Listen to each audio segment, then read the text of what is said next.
What's going on, guys? Bart here with Tully Television, and today we're going to be getting into Legion of X issue 7. But before we get into all that, I want to thank you for stopping by, liking, commenting, and sharing. It means the world to us here at the channel.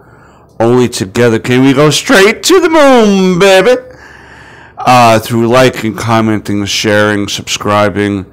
I hope that today is the day that I've earned that subscription.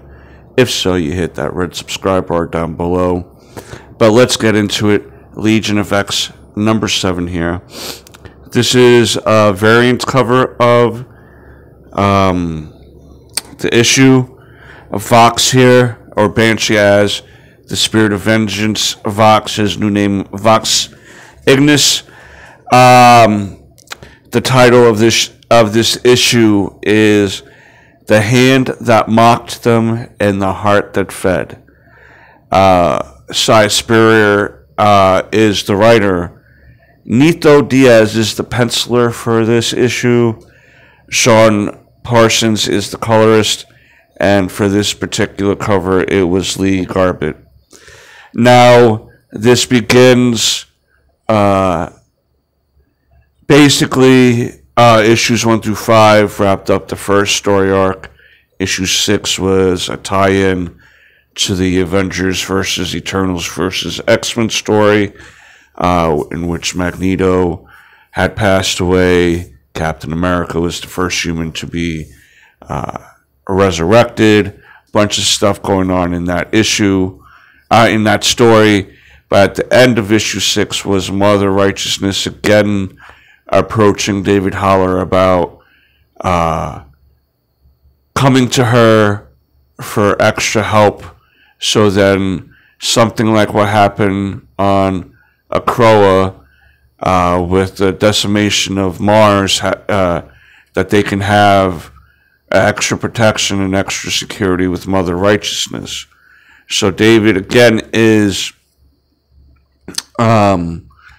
being lured into believing in her so she can gain ultimate power at the end of the day, I think.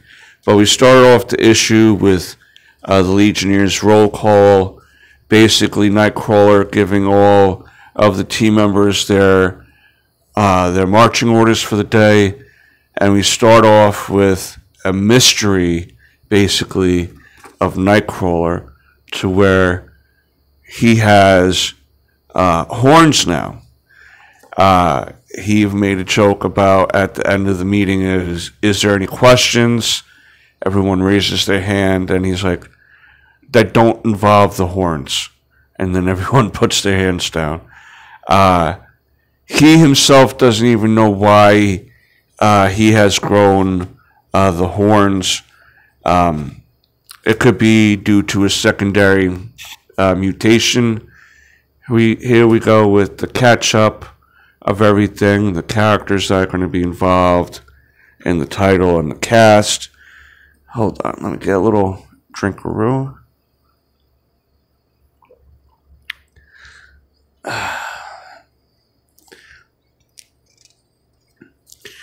We then pick up with David Haller in the altar with Blindfold, his love, and we see Warlock and Doug Ramsey here. Warlock does have a new look to him in this particular issue. He starts the conversation with David about, again, thanking him for telling him about his father's passing. And then he gets into asking David about if he knows anything about the Phalanx race. And David proceeds to tell him that he believes that the Phalanx have been sent. The Phalanx, what they do is they send out spores that travel the universe, the galaxies, and what have you, in search of societies and civilizations in which they can basically absorb. Like, think of it as the Borg in Star Trek, okay? They're going to assimilate you to whatever needs they need you to do or have.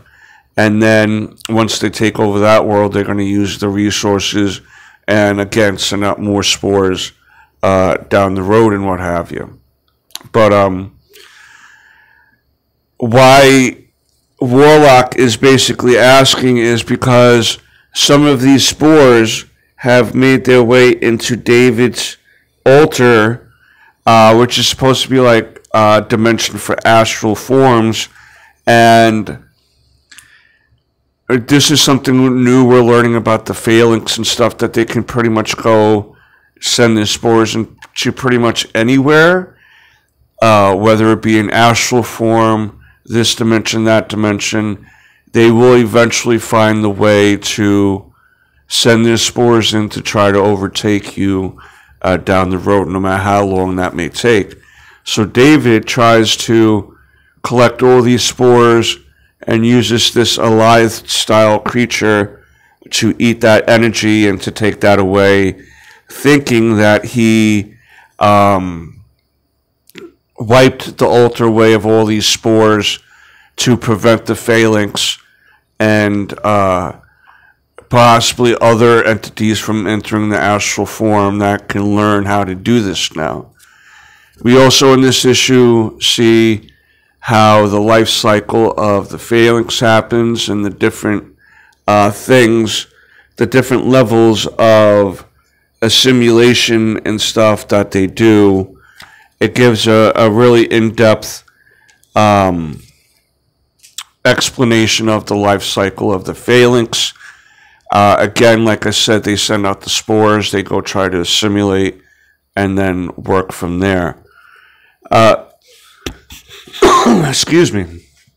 We now pick up with Dr. Nemesis and Nightcrawler coming into Sinister's lab to find out about why the horns are presenting themselves. Of course, Pixie's with them also. Pixie seems to kind of be the right-hand man, along with Dr. Nemesis, with of Nightcrawler. I mean, obviously, David and Nightcrawler are working together. They're kind of like the co-leads. Nightcrawler is kind of more of the lead of the missions, and David Hollow is kind of the lead of helping them recover mentally and physically in the altar. He doesn't do much unless it's like a really call for arms, you know what I mean? He's not out there. Put it like this. The captain of a police force, he's not out there chasing down nickel and dimers, but if he needs to go on a raid for a Tony Montana level criminal, he might have to suit up and be like, all right, let's go do this. And that's kind of like David Hollow's job as far as getting involved. He's not going to get involved with the initial investigations until it's time for the heavy hitters to come in and help out. So that's kind of where their established roles have been coming along. Sinister's only real idea is to kill Nightcrawler and have him be resurrected and see if the horns are still there. And in between, as Nightcrawler was lingering in the limbo of death and before coming back through the resurrection process, Fox Ignis had told Nightcrawler's basically consciousness, try to remember this, that Mother Righteousness and I are on your side. Trying to again convince Nightcrawler to join them because Banshee is still under the assumption that she's for good. Banshee's not a willing participant to any nefarious ideas or plans.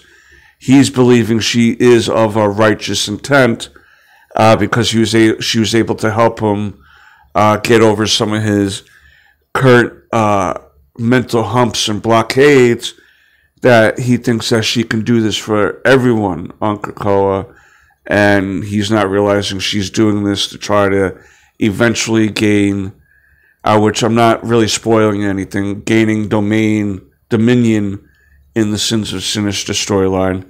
That's her ultimate goal. But as we see here, when Nightcrawler is resurrected, this is one of my favorite panels here, he still has the horns. Still not understanding why that is. We see Mother Righteousness here, speaking of the devil, and Vox speaking about that he talked to Nightcrawler, and she also notices that as Warlock and Doug Ramsey are speaking to David in the altar dimension, there seems to be some sort of entity that attached itself to Warlock there. Now, Switch is still out there somewhere, so it could be Switch. We never know. But one of the last things that Warlock had said to David Haller before he left, he wanted to make a connection with David to say, I know how it is to have a broken relationship with your father, and I wish I had time to repair that now. That's why I thank you for letting me know in person about my father's passing, and I have tremendous respect for you, David. But I want to give you some advice. Don't be like Xavier and think that you have to do all this by yourself, trying to set up defenses in the altar so that doesn't get attacked, and setting up defenses on Krakoa and Akroa through your Legionnaires, and setting up stuff to help better defend the mutant population. But it doesn't mean you have to do it alone. That was Xavier's problem. He always thought he had to do it alone. If you want to be a different man than your father, learn from his mistakes, as I'm trying to learn from my father's mistakes. So you have a team for a reason, right? They basically lean on them when you need to lean on them. But of course, in Warlock talk, where he's like self-friend and this and that, Dr. Nemesis and Pixie Nightcrawler picked up in Dr. Nemesis' lab and is realizing that he's trying to figure out certain things, and they're going to soon find out that through their interaction here with the new Black Knight, which I believe is Dane Whitman's daughter,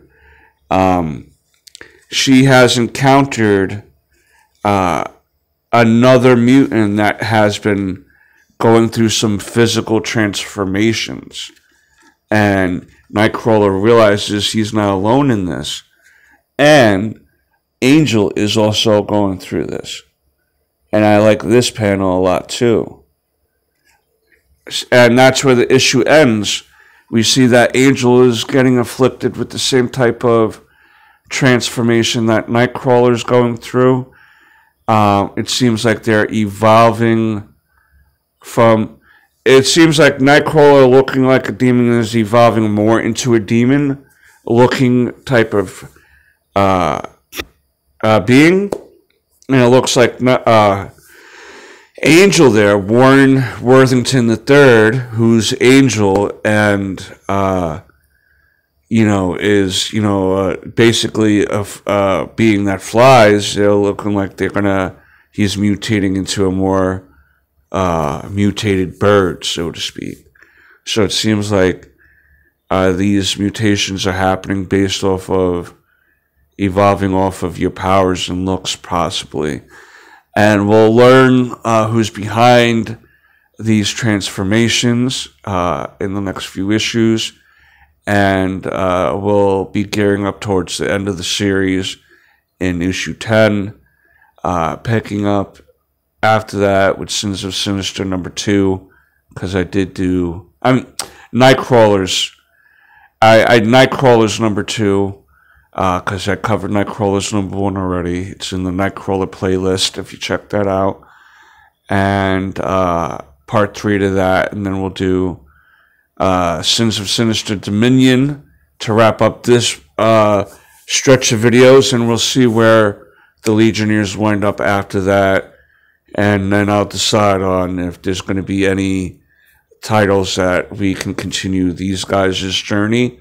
And if not, maybe we'll pick up something else along the way. But Let me know what you've been thinking of this series so far down below. Somewhere down there. And until next time, peace, Snookums.